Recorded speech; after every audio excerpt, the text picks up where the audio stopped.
우리 하나님 앞에 기도드리겠습니다. 우리를 사랑하시는 참 좋으신 하나님 아버지, 오늘도 이 시간 우리 사랑하는 모든 성도들 금요 치료 예배로 주 앞에 나왔습니다. 하나님 앞에 나왔사오니 은혜 베풀어 주셔서 우리의 영이 치료되어져서 믿음이 커져가게 하시고 영의 눈과 귀가 열려지는 축복의 역사가 있게 하여 주옵소서. 아버지 하나님, 우리의 환경이 치료되어지기를 원합니다. 그래서 형통한 은혜가 있기를 원하고 기쁨과 감사가 있기를 원합니다. 축복해 주시옵소서. 아버지 하나님, 우리의 육체가 치료되어지게 하여 주옵소서. 연약한 성도들이 강건해지게 하시고 주님만 바라보게 하시고 하나님의 큰 은혜와 도우심과 구원의 역사가 이루어지도록 하늘문을 열어 축복하옵소서. 아버지 하나님, 오늘도 우리 사랑하는 모든 성도들 부르짖어 기도할 때에 기도에 응답하여 주옵시고 각자 모두가 하나님의 은총 안에서 살아가도록 축복해 주옵소서.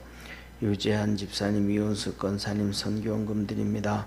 날마다 주 앞에 믿음으로 기도하오니 하나님께서 응답하여 주시고 주의 도우심과 구원의 은혜가 넘쳐나도록 늘 동행하여 주옵소서. 하나님께서 부르짖는 기도에 다 응답하시되 새벽마다 간구하는 우리 권사님의 기도에 축복하시고 은혜 더하여 주시옵소서. 구원하신 예수님의 이름으로 기도드립니다. 아멘. 하나님 말씀 같이 보겠습니다. 빌립보서 4장 15절에서 23절입니다. 오늘 빌립보서 마지막 시간입니다. 빌립보서 4장 15절에서 23절까지 우리 한 절씩 교독합니다. 빌립보 사람들아, 너희도 알거니와 복음의 시초에 내가 마게도냐를 떠날 때에 주고받은 내 일에 참여한 교회가 너희 외에 아무도 없었느니라. 데살로니가에 있을 때에도 너희가 한 번 두 번 나의 쓸 것을 보내었도다. 내가 선물을 구함이 아니요 오직 너희에게 유익하도록 과실이 번성하기를 구함이라. 내게는 모든 것이 있고 또 풍부한지라. 에바브로디도 편에 그의 준 것을 받음으로 내가 풍족하니 이는 받으실 만한 향기로운 제물이요 하나님을 기쁘시게 한 것이라. 나의 하나님 그리스도 예수 안에서 영광 가운데 그 풍성한 대로 너희 모든 쓸 것을 채우시리라. 하나님 곧 우리 아버지께 세세 무궁토록 영광을 돌릴지어다. 아멘. 그리스도 예수 안에 있는 성도에게 각각 문안하라. 나와 함께 있는 형제들이 너희에게 문안하고 모든 성도들이 너희에게 문안하되 특별히 가이사 집 사람 중 몇이니라. 23절 합독하겠습니다. 주 예수 그리스도의 은혜가 너희 심령에 있을지어다. 아멘. 아멘. 오늘 이 본문 말씀의 마지막은 채우시는 하나님이시다라는 것입니다. 오늘 여기에 본문 말씀 보면 19절에 말씀합니다. 나의 하나님이 그리스도 예수 안에서 영광 가운데 그 풍성한 대로 너희 모든 쓸 것을 채우시리라. 이 빌립보 교인들에게 하나님께서 쓸 것을 다 채우시기를 원한다. 그러면 이 빌립보 교회가 넉넉하고, 예를 들면 빌립보 교회 성도들이 잘 살고 넉넉하고 환경이 괜찮은 것이 아니라는 거예요. 가난하고 어렵고, 특히 이제 이 빌립보 마게도냐 사람들에 대해서 고린도서에 기록할 때 그들은 이 마게도냐 사람들, 이 빌립보를 포함해 있는, 지금도 마게도냐가 있어요. 나라가 있어요. 나라가 있는데 그리스 위에가 마게도냐라는 나라입니다. 그런데 이 마게도냐를 떠날 때 빌립보도 결국 그 위에 이제 마게도냐 지방의 빌립보예요. 데살로니가도 빌립보고. 그런데 이 마게도냐 교인들에 대해서 말할 때에 고린도 후서 헌금에 대해서 고린도 교회에 말할 때, 고린도 교회는 그리스입니다. 그리스. 말할 거기에 대해서 얘기하면서 하나님 그래요. 마게도냐 성도들은 극심한 가난과 환난과 핍박 중에서 넘치도록 헌금을 했다. 얘기를 그렇게 말씀을 하는 거예요. 그러니까 그 중에 이제 이 빌립보 교회도 뭐랄까 넉넉한 교회가 아니에요. 가난하고 그 다음에 핍박과 어려움이 있는 교회였고, 그랬음에도 불구하고 처음부터 사도 바울의 사역에 동참했던 축복의 성도들이고 교회라는 걸 믿으시기를 바랍니다. 그래서 빌립보서 1장에 보면 우리 주님께서 재림하실 때까지, 그의 날까지, 첫째로는 재림이고 두 번째는 하나님이 계획해 놓은 날, 그 날까지 너희를 향하신 하나님의 선한 계획을 이루실 줄을 확신한다 라고 얘기를 하고, 오늘은 너희 쓸 것을 채워주신다. 넉넉하면 채워주신다는 의미 있어요, 없어요? 그거 별로 의미 없잖아요, 그렇죠? 그러니까 어려움 가운데서 그렇게 했을 때 채워주시더라. 우리 믿음의 성도들의 삶 속에, 생활 속에 이렇게 하나님이 채워주시는 은혜와 축복이 있기를 주의 이름으로 축원합니다. 다시 말하면 이렇게 빌립보 교인들 교회처럼 가난하고 어려운 가운데서도 주님 열심히 섬기고, 그 다음에 또 사도 바울이 빌립보 교인이 자기들과 함께 요새처럼 한 교회 목사가 같이 이렇게 목회해 가면서 또 선교지 가가지고 선교하면서 또 갔다 선교하지 하고 또 오고, 그게 아니잖아요. 그냥 바울은 보혜를 세워놓고 가서 그냥 떠나서 선교를 하고, 그 뒤에 또 빌립보 교회에 주의 종이 와서 섬기고, 그러니까 사도 바울의 사역하고 빌립보 교회하고는 이렇게 밀접한 관계가 있다라고 볼 수가 없는 거예요. 사도 바울은 사도 바울 자기 일을 해가면서 빌립보에 왔을 때 복음을 전해서 교회를 세워놓고, 또 그것이 끝이에요. 그 다음에 또 뒤에 오는 사람 주의 종이 와서 그 교회를 세워가고. 그래서 사도 바울이 그렇게 얘기를 하잖아요. 내가 누가 먼저 세워놓은 터 위에 내가 세우지 않기로 작정을 하였다. 빌립보에 갔는데 벌써 누군가가 교회를 세워놨어. 그럼 거기서 또 세워가지고 두 교회가 막 싸우게 하고 그렇게 하지 않는다. 이게 여기서 나오는 게 목회의 윤리가 여기서 나오는 거예요. 쉽게 말하면 윤리라는 건 도덕이라는 거잖아요. 그죠? 인류학을 이렇게 공부해 보면 도덕과 윤리는 기독교에서 나옵니다. 다른 데서 나오는 게 아니고 기독교에서 도덕과 윤리가 나오는데, 우리나라도 교회가 80년 초까지만 해도 목회자의 윤리가 조금 있었습니다. 80년 초까지만 해도. 그리고 그 다음에 70년대까지는 교회 안에서 목회 윤리가 70년대까지는 분명하게 있었습니다. 다시 말하면 그때까지만 해도 장로교, 감리교, 오순절, 침례교 상관없이, 예를 들면 서울에서 부산으로 이사 가든지 직장을 옮겨서 이사를 가든지 아니면 또 서울에서 경기도로 이사를 오든지 하면 교회를 옮겨야 되잖아요. 그 교회를 옮길 때는 기존에 다니던 교회에 가가지고 목사님한테 목사님 내가 이래서 이쪽 교회로 이제 옮겨야 됩니다 하고 하면 교족부를 다 떼줬어요. 교족부를.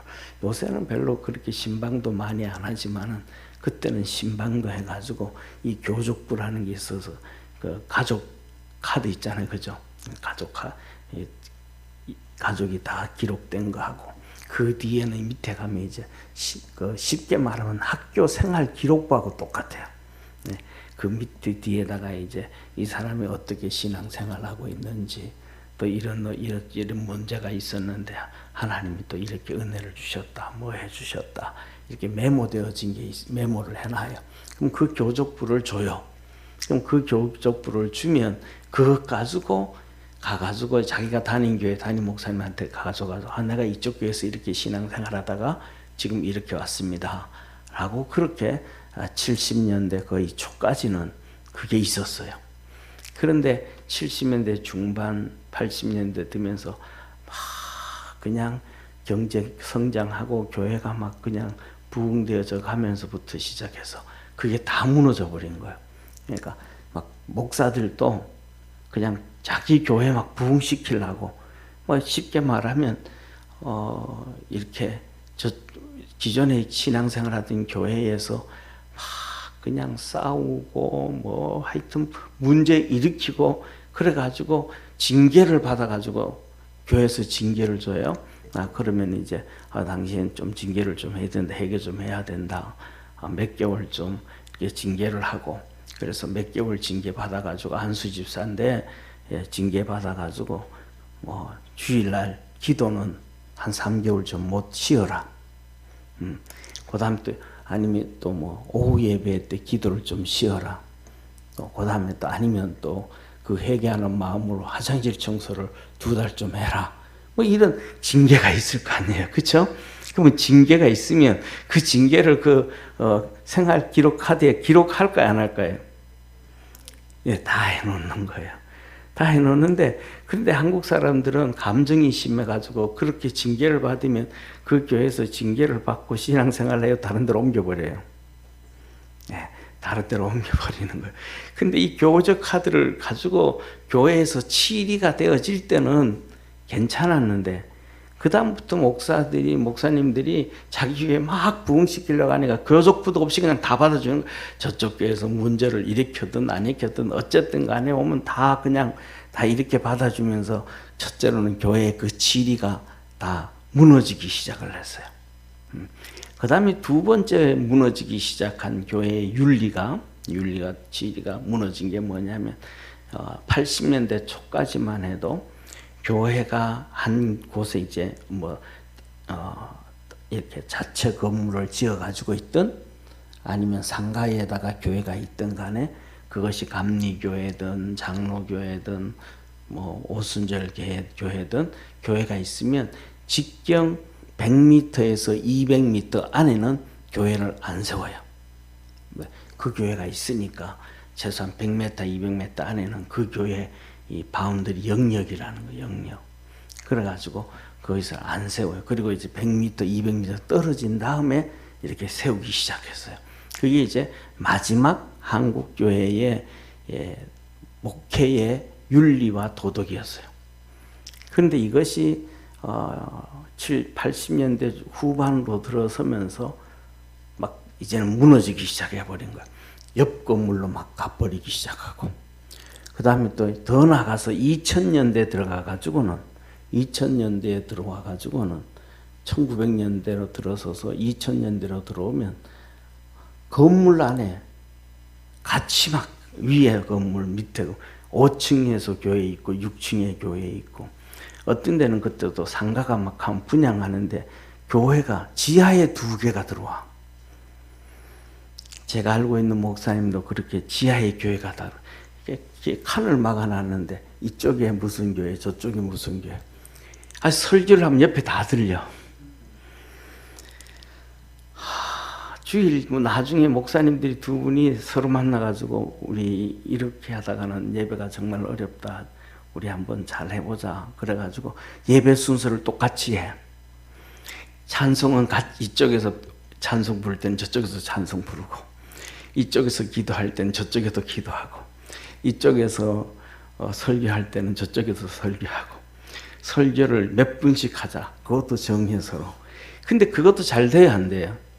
마이크가 있으니 이게 벽이 방음 장치를 완벽하게 하고 뭐 그게 아니잖아요. 지금 우리가 이렇게 막아도 이 천장을 통해서 옆으로 이렇게 소리가 넘어가 버리잖아요. 이게 안 돼요. 그래가지고 결국은 그 중에 있던 목사님이 그러면 우리 교회를 인수해라. 그래서 이제 그러기도 하고, 어떤 교회는 우리는 그럼 다른 데로 이사 갈 거다. 그렇게 가지고 그 교회를 다른 데다가 이제 세를 주고 다른 지역을 찾아가기도 하고, 이런 막 문제들이 막 생기고 문제가 터졌었어요. 그런데 뭐냐 하면 이런 이 윤리 문제, 도덕 문제들이 다 망가져 버렸. 이게 뭐냐 하면 이 뭐라 그럴까? 글쎄, 진짜 그 속에 믿음이 있었을까? 예수님이 살아계셨을까? 아마 살아계셨어도 사람이 앞서지 않았을까? 그런 생각을 해요. 그래서 이 빌립보 교회의 얘기를 하면서 지금 이제 목회 윤리 도덕을 얘기하는데, 그러면서도 그 빌립보 교회가 그 어려움 가운데서도 신앙을 잘 지켰다라는 걸 믿으시기를 바랍니다. 그래서 막는 이 빌립보 교회가 처음부터 사도 바울과 함께 복음에 동참하고 해가지고 하나님께서 너희들에게 다 채워주시리라 하면서 마지막 오늘 이 빌립보 교회를 향해서 하나님이 축복해 주십니다. 그래서 우리 믿음의 성도들이 그리스도 안에서 옛날에는 그런 일이 있었구나, 윤리, 그런 목회 교회의 윤리가 있었구나. 오늘 우리 젊은 청년들 몇 명 앉아 있는데, 청년들은 뭐 그때 태어나지도 않았었으니까 한국 교회가 그렇게 그런 시절이 있었는지 없었는지도 모르잖아요. 오늘은 우리가 이 빌립보 교회가 어떻게 하나님의 큰 은혜와 복을 받게 되어졌는지, 그것은 뭐냐면 가장 중요한 것은 믿음이 있어야 된다라는 것입니다. 할렐루야. 그래서 좀 전에 말씀드렸던 것처럼 두 교회가 그렇게 있다가, 어떤 교회는 분양을 받았는데 팔려야 되는데 팔 수가 쉽게 안 팔리잖아요. 그럴 때는 그 손해를 보고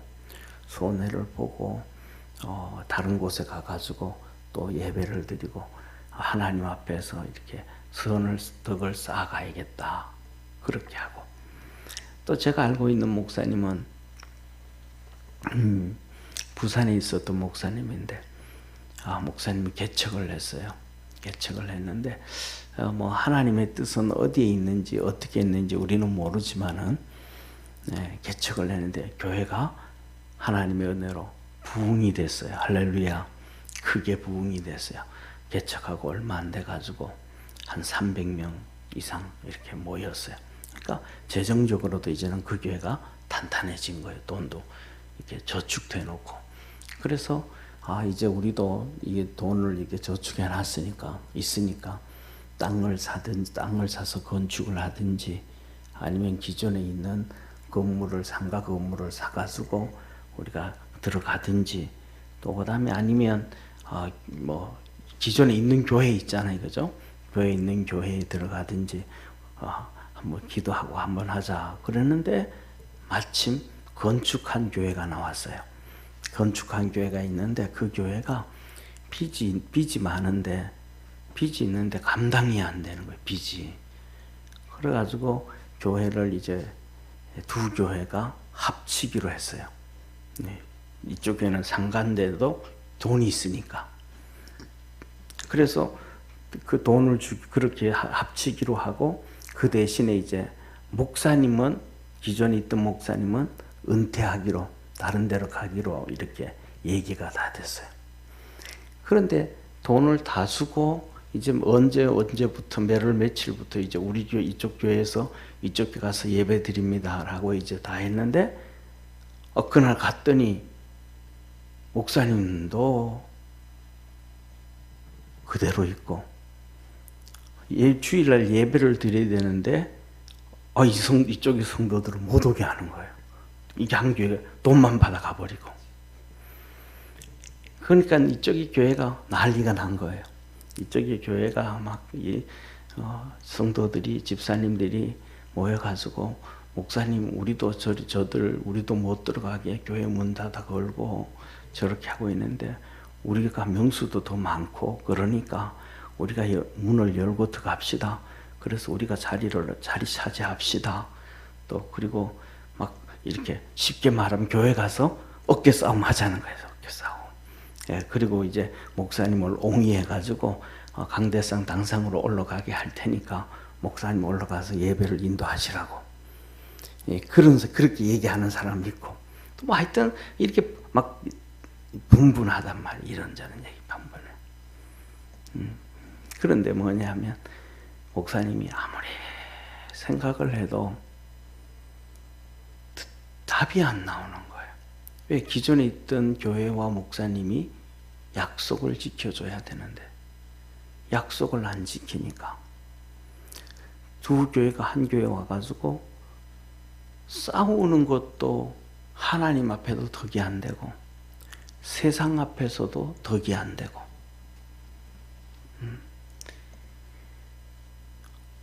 하여튼 어떻게 해야 답이 될까 고민을 하다가 이제 돈을 준 교회 목사님이 성도들한테 그랬어요. 우리 여기서 양보해 줍시다. 포기합시다. 교회가 싸우면 안 되지 않습니까? 그러면서 양보를 해줬어요. 그런데 이제 양보를 해줬으면 다시 이제 이쪽 교회에서 하나로 으쌰으쌰 해가지고 좀 하면 되는데 그렇게 되어지니까 성도들이 막 다 뭐냐 하면 시험이 드는 거예요. 마음이 아픈 거예요.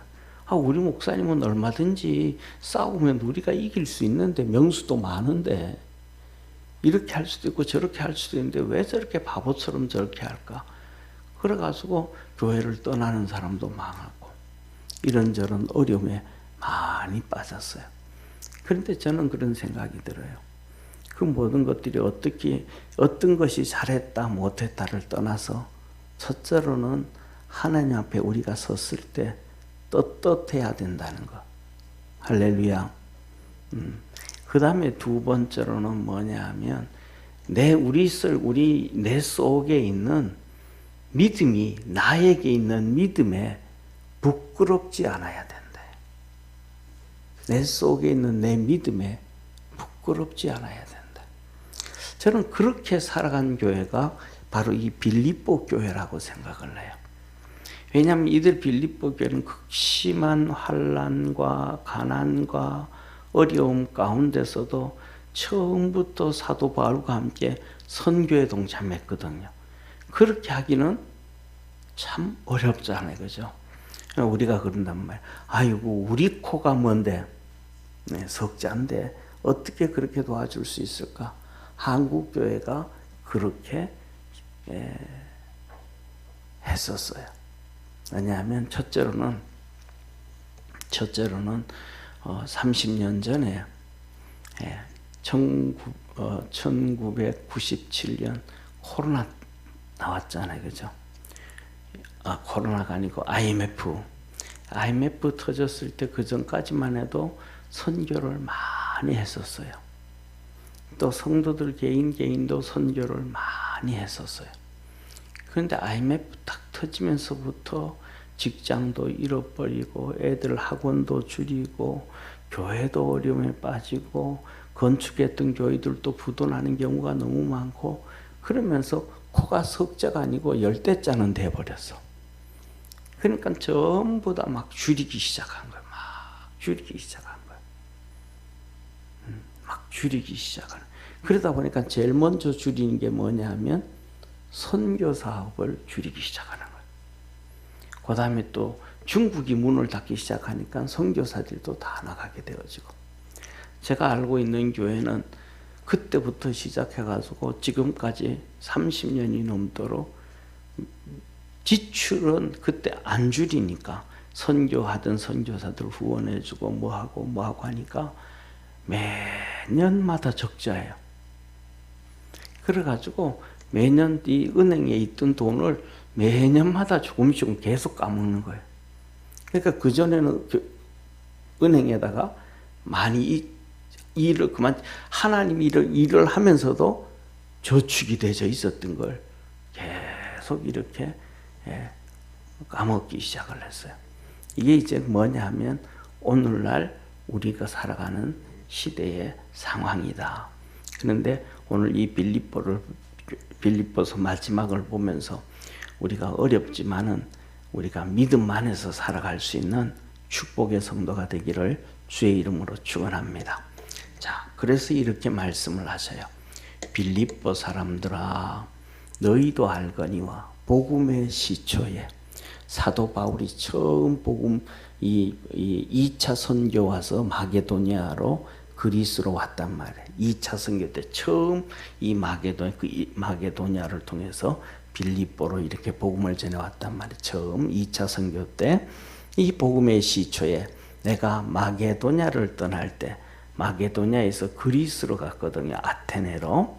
이제 빌립보에서 감옥에서 나와가지고 그래서 마게도니아를 떠날 때에 주고받은 일에 참여한 교회가 너희 외에 아무도 없었느니라. 마게도니아에도 빌립보뿐만 아니라 데살로니가 교회도 있고 여러 교회가 있는데 함께 바울과 했던 교회는 이 빌립보 교회 한 교회밖에 없었다. 그래서 우리가 뭐냐면 이 말씀을 보면서 누구는 하는데 누구는 안 하는데 어쩐지 저쩐지 사람 보지 말고 주님 바라볼 수 있는 믿음의 성도가 되기를 바랍니다. 우리에게 있는 믿음은 주님과 나와의 관계예요. 우리나라 속담에 이런 속담이 있잖아요. 걸음지고 장에 간다고. 걸음지고 장에 간다는 얘기가 뭔지 아셔요? 우리 젊은이들은 모르는데 옛날에 시골에서 농사 짓다 보면 이 걸음 막 그냥 냄새 푹푹 풍기는 걸음을 지게 지고 이제 밭으로 일하러 가는 거예요. 근데 지게를 지고 걸음을 지고 밭으로 일하러 가는데 옆집에 사람도 그렇고 앞집 사람도 그렇고 친구도 그렇고 어디 가고 있는 거? 오일장을 가는 거. 오일장을 가면 술도 마실 수 있고 말이죠. 구경거리도 많고 뱀 나왔다 거기도 하고 막 약장사가 막 나타나고 막 그런단 말이에요. 그러니까 앞집 옆집 뒤집의 친구들이 어디 가니까 오일장에 가니까 나도 그냥 장에 따라가지 뭐 하고 걸음을 지고 간다. 그러니까 사람 따라간다. 사람 따라. 환경 따라 여건 따라 움직인다. 저와 우리의 믿음은 사람 따라 움직이지 않고 주님 바라보고 우리 속에 주님께서 하시는 말씀 붙잡고 뚜벅뚜벅 한 걸음 걸어갈 수 있는 축복의 성도가 되기를 바랍니다. 그래서 우리 주님이 항상 하시는 얘기 그런 거예요. 좁은 길로 가라. 그건 협작하고 찾는 이가 적다. 좁은 길로 간다라는 얘기는 둘이 같이 이렇게 서서 얘기를 못하는 거예요. 그냥 혼자 고민하고 생각하고 좁은 길로 걸어가고 그러다가 이 길이 가다가 뭐 막힌 길은 아닐까, 또 이렇게 뭐 비가 와가지고 홍수가 나가서 끊긴 길은 아닐까, 이런 고민을 하면서도 갈 수도 있는 그 좁은 길을 혼자 기도하며 주님 붙잡고 주님 바라보고 뚜벅뚜벅 걸어갈 수 있는, 바로 그렇게 걸어간 교회가 바로 오늘 나오는 이 빌립보 교회가 아니었던가 싶어요. 그러니까 복음의 때 처음부터 시작해가지고 지금 사도 바울이 로마에서 감옥에 잡혀져 있는데 거기까지 오네시모를 보내가지고 에바브로디도를 보내가지고 헌금도 보내고 또 같이 함께 할 수 있었던 것은 그저 자기들의 형편, 환경, 상황 보지 아니하고 주님 바라보면서 떳떳하게 살아온 교회가 빌립보 교회 성도들이었더라. 그래서 우리 이제 같이 신앙생활하는 성도들도 오래 같이 신앙생활했잖아요. 거의 대부분 주님 바라보고 믿음으로 한 걸음 한 걸음 달려가고 있는데 끝까지 주님 바라보고 그렇게 달려갈 수 있는 축복의 성도가 되기를 바랍니다. 내 혼자만, 이 빌립보 교회 혼자만 그렇게 했던 것처럼, 너 외에 아무도 없었다 그랬던 것처럼 내 혼자 걸어가는 길이라 그럴지라도 그 길이 주님 앞에서 잘못된 길 아니면 누가 뭐라 그러든지 간에 뚜벅뚜벅 걸어갈 수 있는 믿음의 성도 되기를 축원합니다.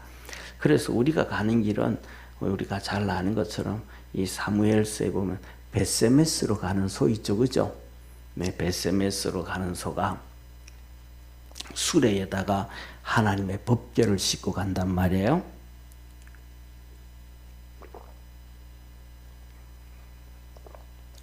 전쟁에서 블레셋과의 전쟁에서 이스라엘이 법궤를 빼앗겼어요. 그래서 법궤를 빼앗아 가지고 야 이제 우리 됐다, 이제 하나님의 법궤도 빼앗아 왔으니까 블레셋이 우리 이제 잘 됐다, 우리 이제 나라 흥하게 됐다 생각을 하고 그 법궤를 이 블레셋 신전에 갖다 놨단 말이에요.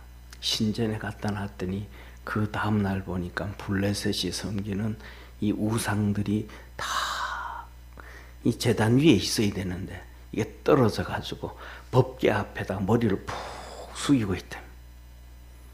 그래서 또 다시 정리하는데 그 다음 날에는 모가지가 부러져 있고 막 깨져 있고 난리나 있고 전염병이 돌기 시작하고, 그래서 또 법궤를 또 예를 들면 서울에 그랬더니 서울에서 그 난리 나니까 이제는 또 대전에 갖다 놨어. 대전에 갖다 놓으니까 대전에 또 연병이 돌기 시작하고 문제가 터지고 또 그래.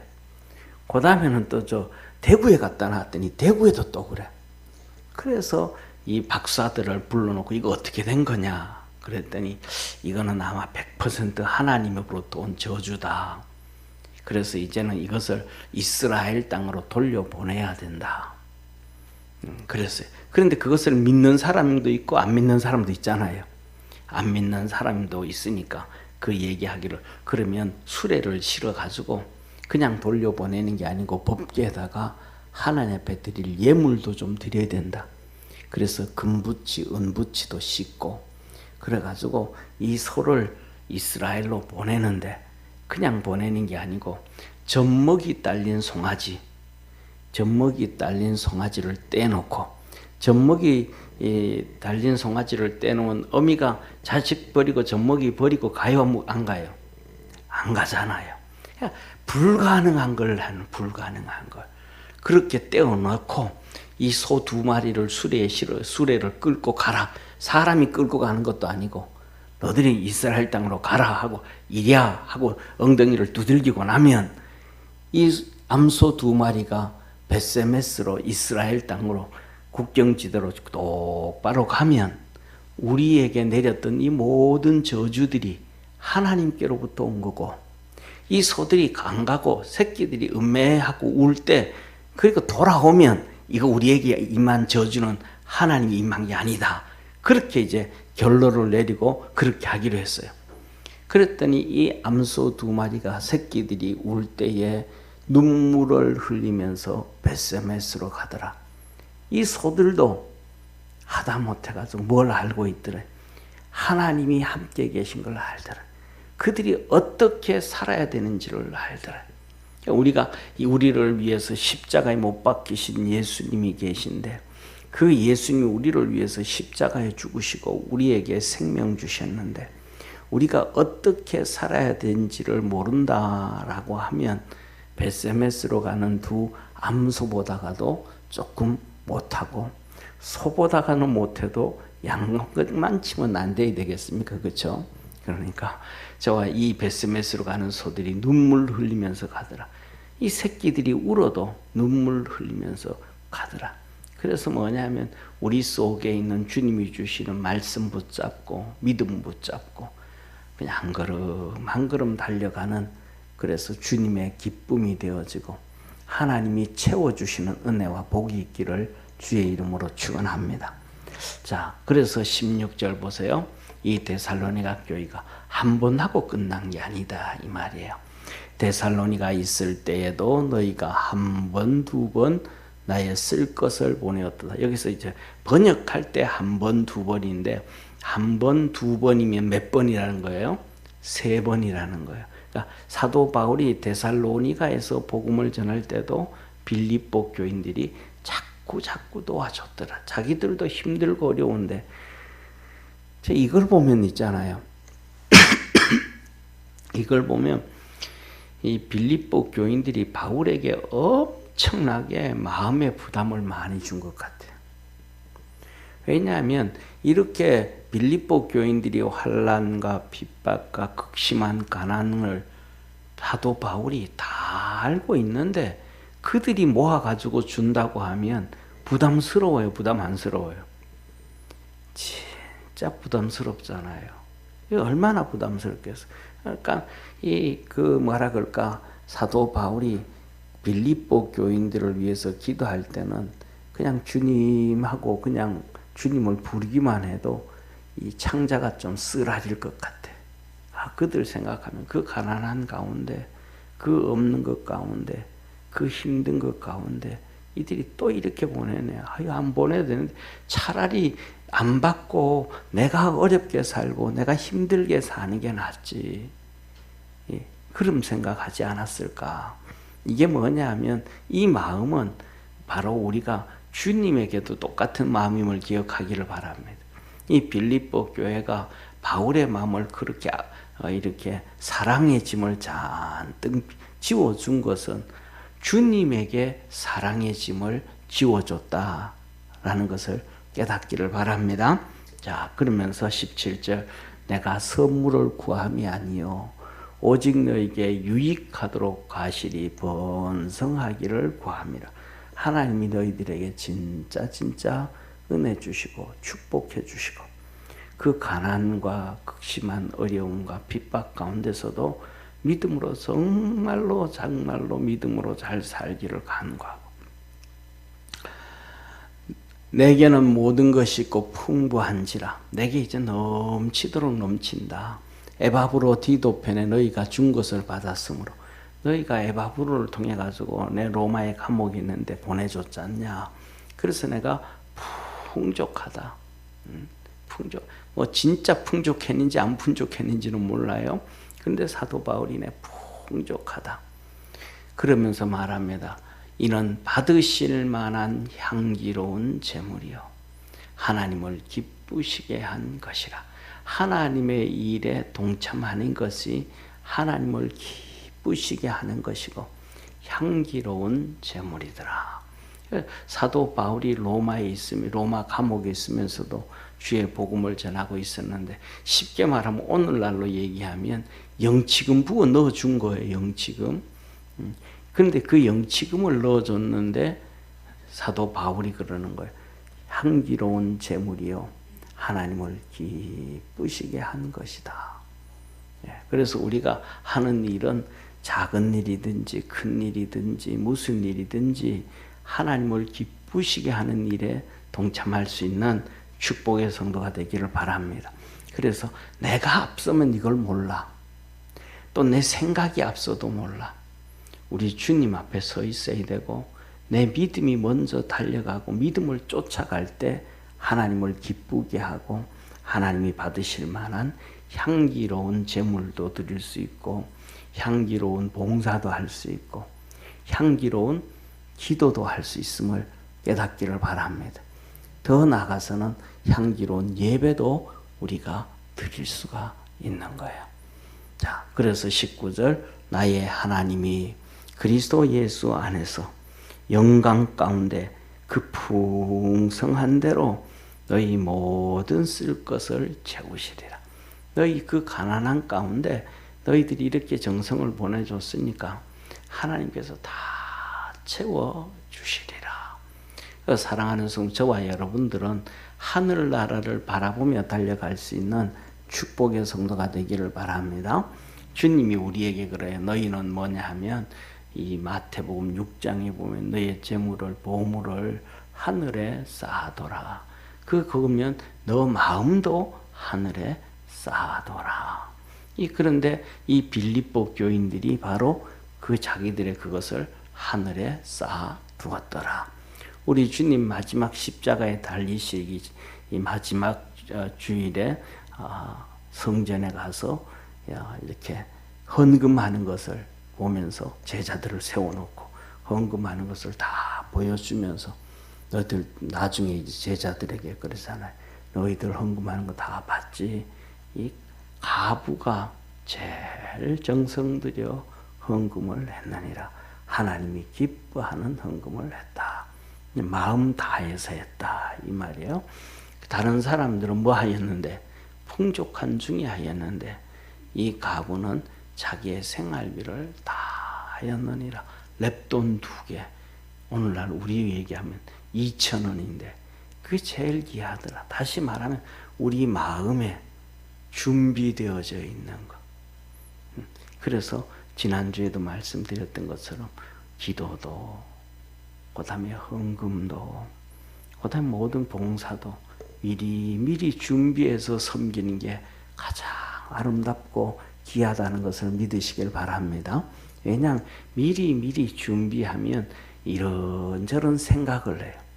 헌금을 1,000원을 할 때 미리 준비하면 한 주간 한 주간 함께 하셨던 은혜도 생각하고, 어떤 데는 일생 동안 우리와 함께 하셨던 은혜도 생각하고, 하나님 주신 은혜를 생각하고 준비가 되어져요. 그런데 급하게 하면 그런 생각이 들어야 안 들어요? 생각이 안 들어. 그래서 우리는 기도도 그렇고 뭐든지 미리 준비할 수 있는 우리 축복의 성도가 되기를 주의 이름으로 축원합니다. 그래서 20절 우리 같이 합독합니다. 시작.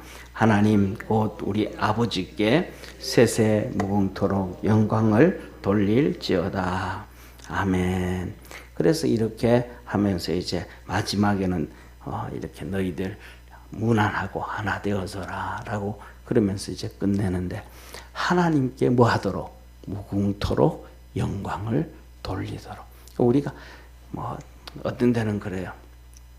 살아 이렇게 신앙생활, 저도 그런데 아이고 나같이 뭐 이렇게 좀 못난 목사가 좀 이런 이게 뭐 그렇게 하나님께 큰 영광이 되어질까, 이런 생각이 들어올 때도 있어. 여러분들은 그런 생각 안 들어와요? 우리가 뭐냐면 그런 생각이 들어올 때가 있는데, 제가 생각하기에는 그런 생각은 첫째로는 자격지심이라든지 사단마귀가 주는 생각이 아닌가 싶어요. 하나님은 우리를 자녀 삼아 주셨음을 믿으시기를 주의 이름으로 축원합니다.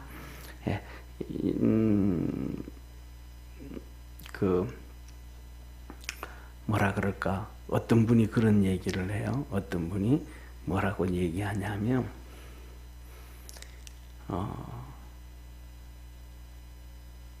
어떤 목사님이, 어떤 분이 아니고 어떤 목사님이에요. 누구라고 밝히기는 좀 그렇고, 어떤 목사님이 설교를 하시는데, 아들을 놓는 사람은 불행한 사람 중에 하나라고 하면서,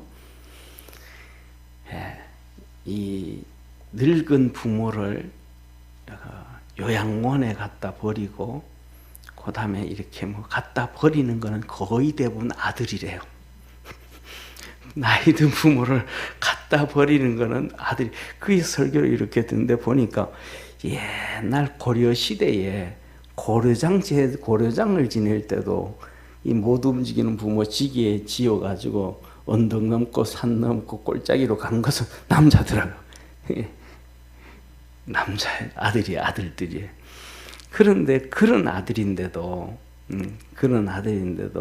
뭐냐면 그런 아들인데도 그 고려장 보낼 때 자기 아버지를, 자기 엄마를 그 산골짜기에 지고 가서 이렇게 가는데, 갖다 버리고 오는데도 야, 좀 조심해서 내려가라. 안 다치게, 넘어지지 않게 조심해서 내려가라. 그게 뭐냐 하면 부모의 마음이잖아요. 그러는데도 뭐냐 하면 전화 한번 하고, 그죠? 나가서 또 뭐 이렇게 무슨 일이 있어가지고 카톡 보내잖아요. 카톡 보내면 답장 빨리 한번 오고 하면 기분이 참 좋잖아요. 그죠? 그런 것처럼 우리는 하나님 앞에서 그렇게 못난 존재일 수 있는데, 하나님은 우리를 자녀 삼으셔서 예수 그리스도의 십자가의 보혈로 우리를 자녀 삼아 주셔서 우리를 한없이 사랑하신다는 걸 믿으시기를 바랍니다. 그래서 그 사랑이 얼마나 큰 사랑이냐, 로마서 8장의 말씀에 환난이나 기근이나 적신이나 위험이나 칼이냐, 세상 권세 잡은 자들이나 아니면 천사들이나 어둠의 권세들이나 죽음과 사망도 우리를 그리스도 예수 안에 있는 하나님의 사랑에서 끊을 수 없느니라. 하나님이 우리를 그렇게 사랑하신다는 걸 믿으시기를 바랍니다.